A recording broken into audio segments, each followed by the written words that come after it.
लिखा है। दोनों के बीच में छिड़ी बहस, भरतलाल के पास पहुंच गया ये फाइल। भरतलाल से कहा गया आप ही निर्णय करो। भरत जी ने पूरा मामला जाना। भरत जी ने कहा हम क्या कहें, ये फाइल तो राम जी के पास लेके जाओ।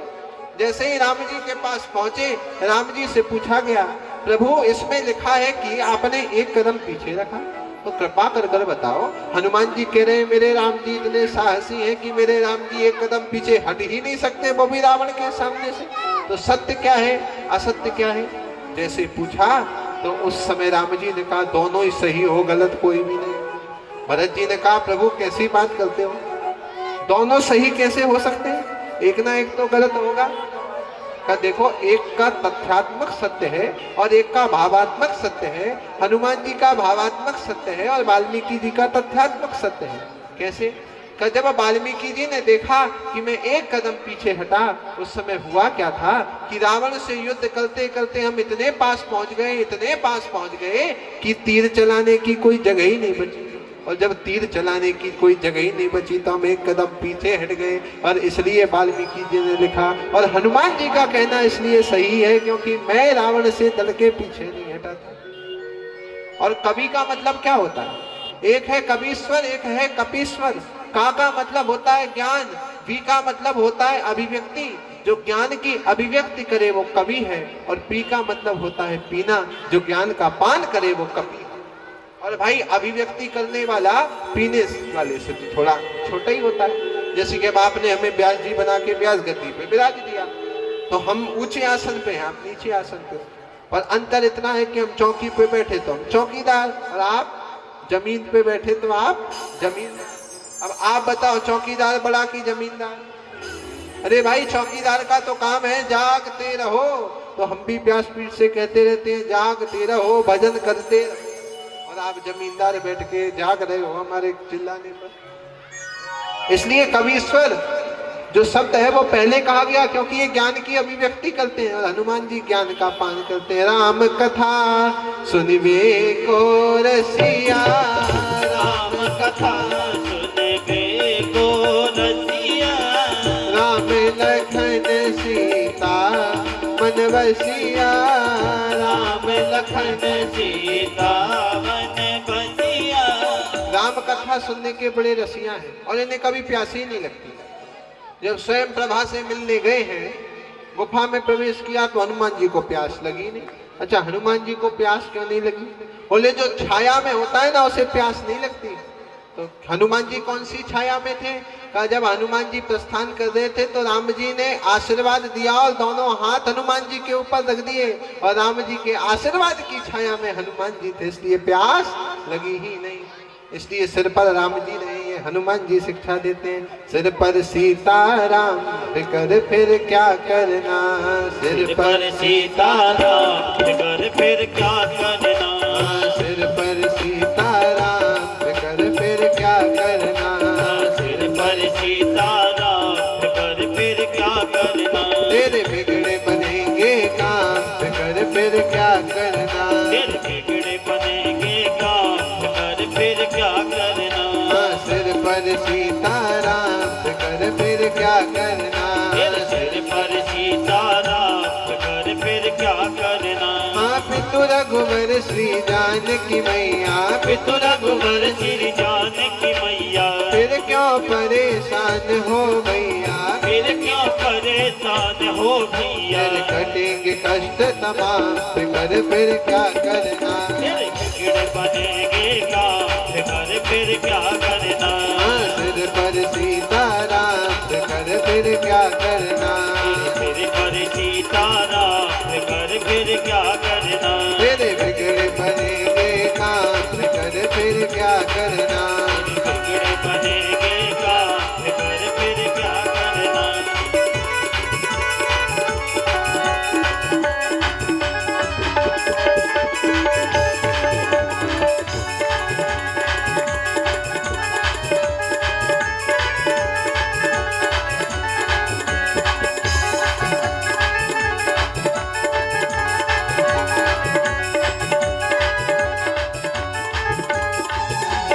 जो जन राम कथा सत्संगी, जो जन राम कथा सत्संगी, उनके सहायक है बजरंगी, उनके सहायक है बजरंगी। अतुलित बल के नाम कर फिर क्या करना, अतुलित बल के नाम कर फिर क्या करना। तेरे सिर पर सीताराम कर फिर क्या करना, तेरे सिर पर सीताराम कर फिर क्या करना। तेरे बिगड़ बनेगे काम कर फिर क्या करना, तेरे बिगड़ बनेगे काम कर फिर क्या करना।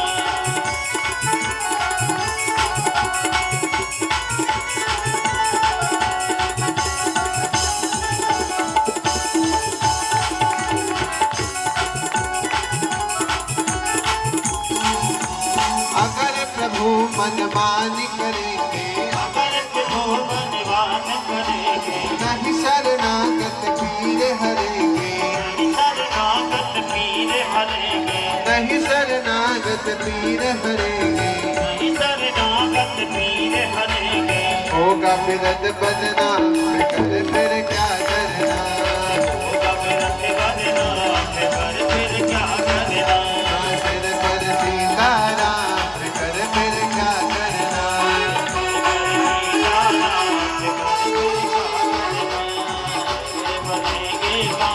कर फिर क्या करना।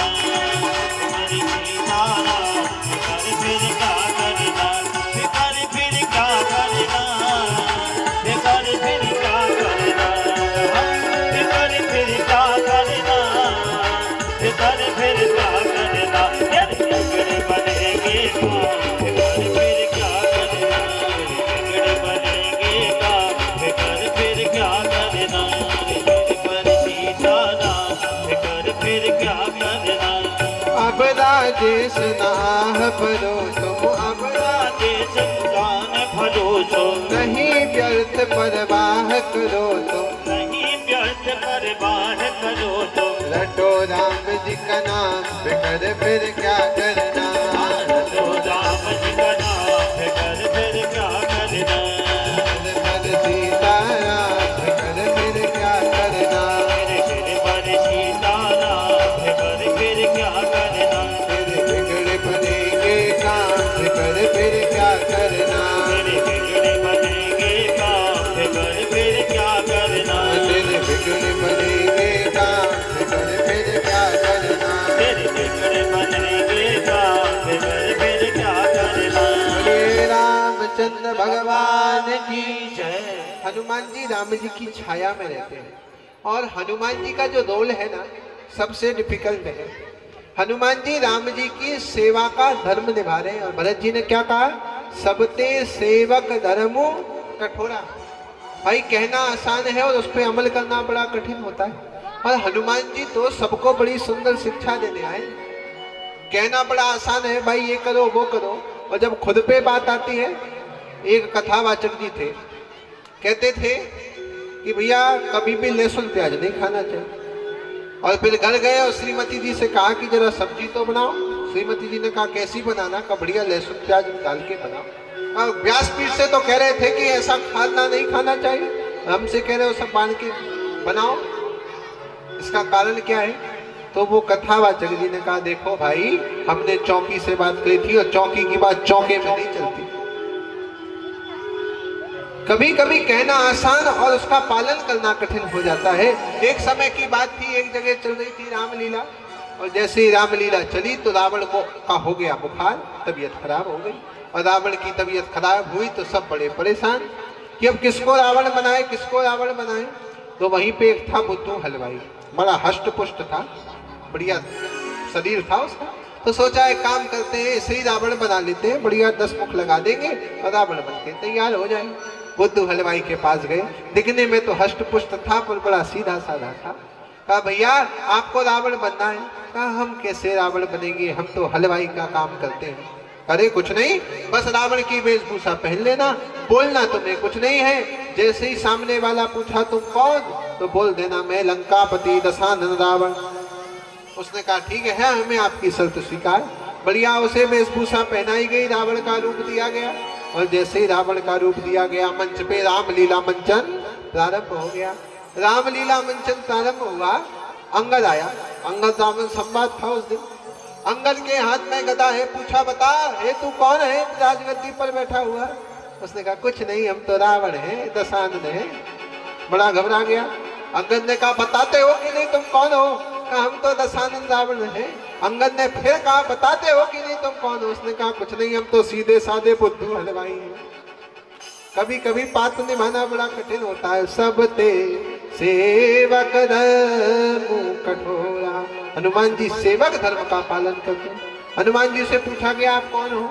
अरे हम यदि किसी से पूछें आप कौन हो, कोई बोलेगा हम इंजीनियर हैं, कोई बोलेगा डॉक्टर हैं, पर हनुमान जी कहते राम दूत मैं मां तू जानकी, राम दूत मैं बात जानकी, सत्य शपथ करुणा निदान की, सत्य शपथ करुणा निधान की। दासो हम कौशलेन्द्रस्य रामस्याक्लिष्ट कर्मणा। कहा कि मैं तो राम दास हूँ, इसलिए हनुमान जी को प्रणाम किया गया, सीता जी को प्रणाम किया। उद्भव स्थिति संहार कारिणी क्लेश हारिणी। जो उद्भव अर्थात उत्पत्ति करे, पालन करे, पालन के साथ साथ संहार भी करे, वो सीता जी है। क्योंकि उपजहि जास अंश गुण खानी, अगणित लक्ष्मी उमा ब्रह्मा। इनके तो अंश से ही अनगिनत लक्ष्मी उमा और ब्रह्माणी उत्पन्न होती है। ऐसी सीता जी, और सीता जी है माँ। और एक बात तो आपने सुनी होगी, पुत्र भले ही कुपुत्र हो जाए, माता कुमाता नहीं होती। एक समय की बात है, माँ सीता जी बैठी हुई हैं अशोक वाटिका के नीचे। खबर आई कि राम जी युद्ध जीत चुके हैं। जैसे ही खबर प्राप्त हुई, सीता जी बड़ी प्रसन्न हुई। वहीं राम जी ने कहा हनुमान जाओ, जाकर सीता जी को लेकर आओ, क्योंकि सीता जी तुम्हें पहचानती हैं।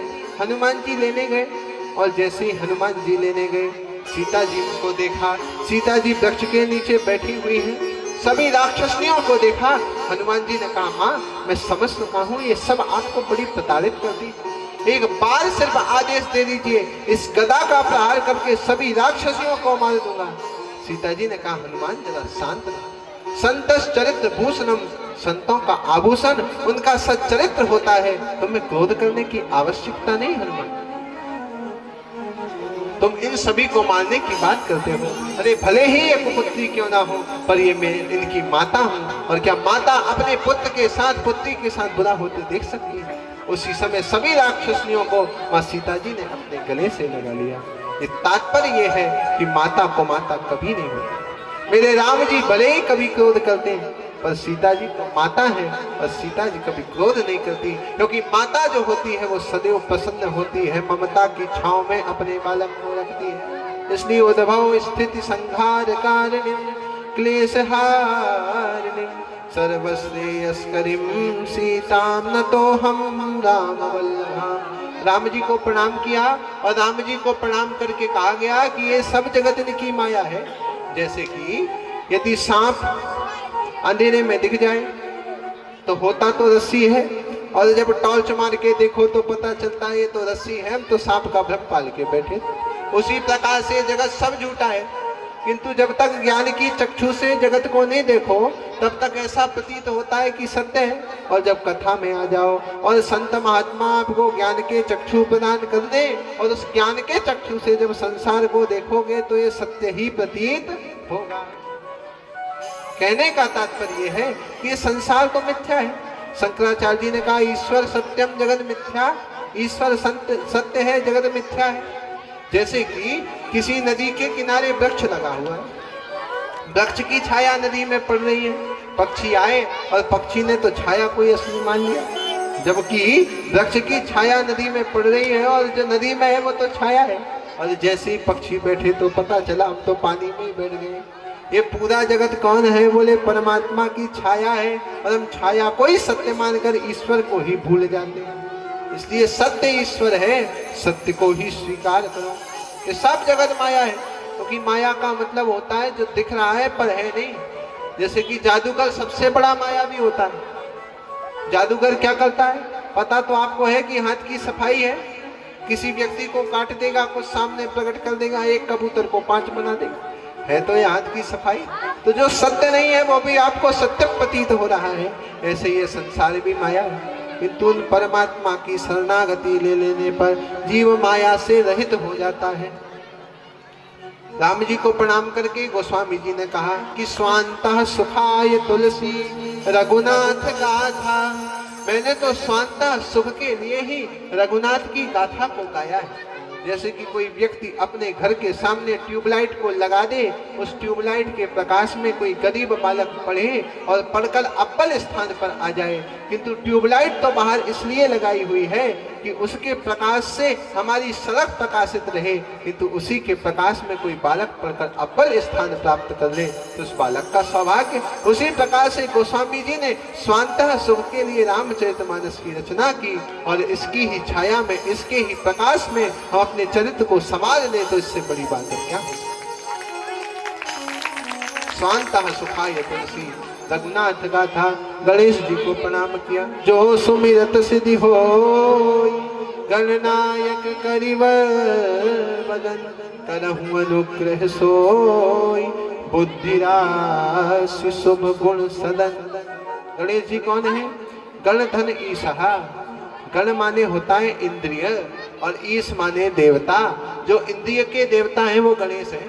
आपने हाथी को तो कभी देखा ही होगा, हाथी की आंख कितनी सूक्ष्म होती है और गणेश जी का सिर किसका लगा हुआ? हाथी का ही लगा हुआ।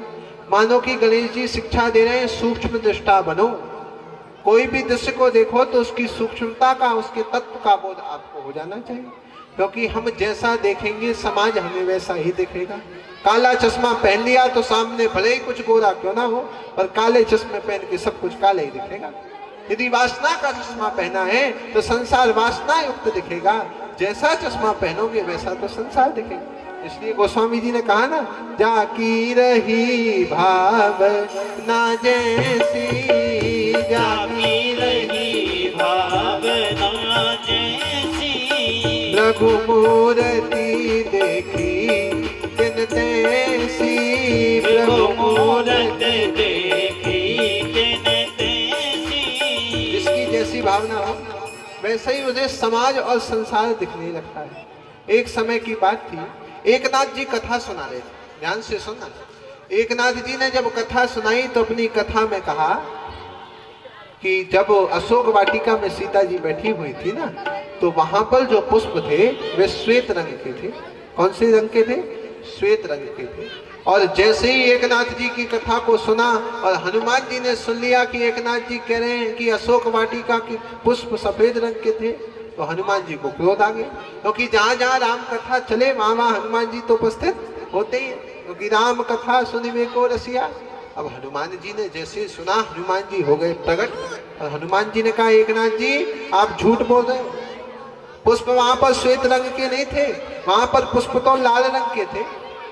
एकनाथ जी ने कहा, देखो हम कुछ नहीं जानते, हमने ग्रंथों का अध्ययन किया है और ग्रंथों के अध्ययन से हमें ये पता चला कि वहां के पुष्प तो सफेद रंग के थे।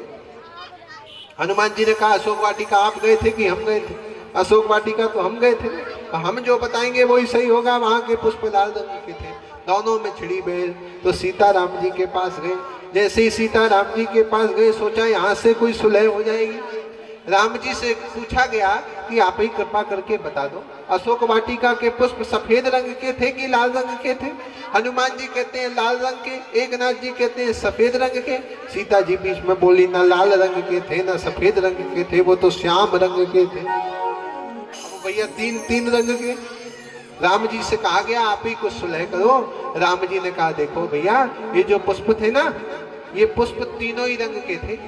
ये तीनों सही कह रहे हैं। अरे तीनों सही कैसे कह सकते हैं? एक ही पौधे में एक ही रंग के पुष्प ही होंगे ना, अनेक रंग के पुष्प कैसे होंगे? तो तीनों इसलिए सही हैं क्योंकि रंग तो सफेद ही था, किंतु हनुमान जी क्रोधित थे और आंख लाल से जब पुष्प को देख रहे थे तो पुष्प लाल दिख रहे थे।